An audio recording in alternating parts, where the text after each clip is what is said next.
Paz do Senhor, meus queridos. Bom dia a todos. Mais um dia que o Senhor nos concede na presença do Senhor.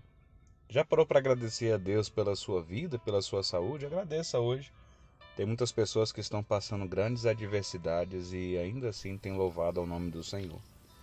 Meus queridos, nessa manhã de terça-feira, eu gostaria de trazer a meditação, uma palavra aos nossos corações que se encontra no livro de Jeremias, capítulo de número 1. E gostaríamos de meditar sobre alguns pontos importantes a respeito de chamado, a respeito de ministério, a respeito de momentos de adversidade. A palavra nos diz aqui no capítulo 1, verso 1, diz: Palavra de Jeremias, filho de Ilquias, um dos sacerdotes que estavam em Anatote, na terra de Benjamim, um dos sacerdotes. Jeremias, filho de Ilquias, um dos sacerdotes. A palavra do Senhor diz que Jeremias, nascido, ele veio de uma linhagem de sacerdote, de alguém que se dispunha a servir na casa e no templo do Senhor.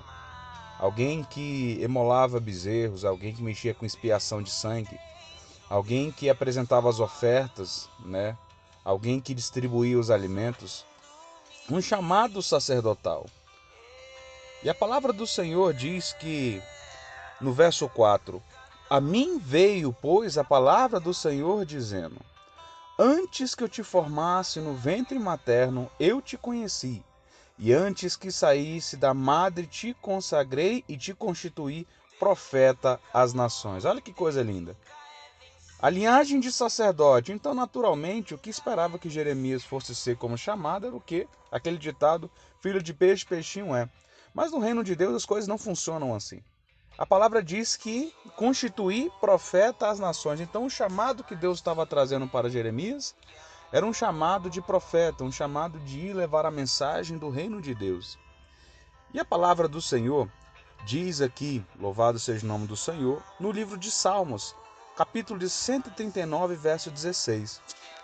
Os teus olhos me viram a substância ainda informe, e no teu livro foram escritos todos os meus dias, cada um deles escrito e determinado, quando nenhum deles havia. A primeira coisa que eu quero trazer aos nossos corações é que o chamado de Deus, aquilo que Deus tem para a sua vida, é independente do que o seu pai e a sua mãe fez, dos seus avós. Aquilo que Deus traz na vida de uma pessoa é independente da geração que veio antes de você. Porque a sua vida não é moldada pela vida deles, a sua vida é moldada pelo aquilo que o Senhor tem como desejo e propósito dentro do seu coração. Primeiro ponto é que Deus nos escolhe, Deus nos chama mesmo antes do nosso nascimento. Olha que coisa linda. E ele diz, no 6, Então lhe disse eu, Senhor, eis que não sei falar, porque não passo de uma criança. Olha só ele falando aqui, justamente a respeito da sua de uma dificuldade que ele apresenta na presença do Senhor. Olha que coisa tremenda que ele apresenta, né?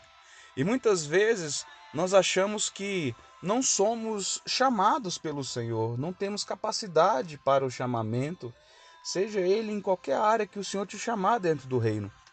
Mas a Bíblia diz em João 15,16: Não me escolheste vós a mim, mas eu vos escolhi a vós, e vos nomeei para que vades e deis frutos, e o vosso fruto permaneça, a fim de que tudo quanto em meu nome pedires ao Pai, ele vos concederá. Olha que coisa tremenda. Não me escolheste vós a mim, mas eu vos escolhi. Deus nos chama independente da nossa linhagem. Deus nos chama para um propósito, para um chamado. Tu já parou para refletir? Você tem dado fruto? O Senhor nos chama para dar fruto. O Senhor nos chama para que vidas venham a ser alcançadas. Mas nem sempre o chamado é fácil. Nem sempre nos deparamos simplesmente com as facilidades. Mas a palavra do Senhor diz no 7, Mas o Senhor me disse, não digas ao passo de uma criança, porque a todos a quem eu te enviar irás, e tudo quanto eu te mandar falar, tu falarás. Hoje pela manhã, preparando ali para sair de casa, o Senhor falava forte ao meu coração a seguinte palavra: não se esqueça que tudo que tu tens feito na minha presença, todos os frutos que tu tens dado, é de mim, não é nada de você. O Senhor hoje falou isso para mim, hoje pela manhã. Meus queridos, nós somos apenas um vaso de barro. Somos apenas um vaso de barro e muitas vezes achamos que somos alguma coisa. O Senhor falou tão forte ao meu coração. Eu queria dizer para você, tem dado fruto? Louve a Deus, mas saiba que tudo vem do Senhor e nada vem de você. E para nós concluirmos a nossa meditação, a palavra do Senhor diz no capítulo 20 que Jeremias é preso. E eu queria deixar uma passagem aqui, um versículo sobre vivenciar o evangelho em meio às adversidades. Nem sempre é fácil. Salmos 46, verso 1 diz: Deus é o nosso refúgio e fortaleza, socorro bem presente na angústia. Portanto, não temeremos, ainda que a terra se mude, e ainda que os montes se transportem para o meio dos mares, ainda que as águas rujam e se perturbem, ainda que os montes se abalem pela sua braveza. Olha que coisa tremenda. E o Salmos 9, 9 e 10 diz: o Senhor será um alto refúgio para o oprimido, um alto refúgio em tempos de angústia. Termina essa meditação dizendo para ti: não se detenha, não se preocupe, mesmo em meio à adversidade e angústia, o Senhor é que te fortalece, porque quem te chamou foi Ele. Quem te escolheu antes de você nascer foi Ele. Quem te nomeou, mesmo antes de você imaginar que seu chamamento fosse por conta daquilo que seus pais e suas mães fizeram, você começa a entender que o chamado de Deus, ele é perfeito e pleno. E ele vai se cumprir no tempo determinado. E saiba que mesmo em as lutas, o Senhor te dá força, em nome de Jesus. Vocês são uma bênção. Medite na presença do Senhor.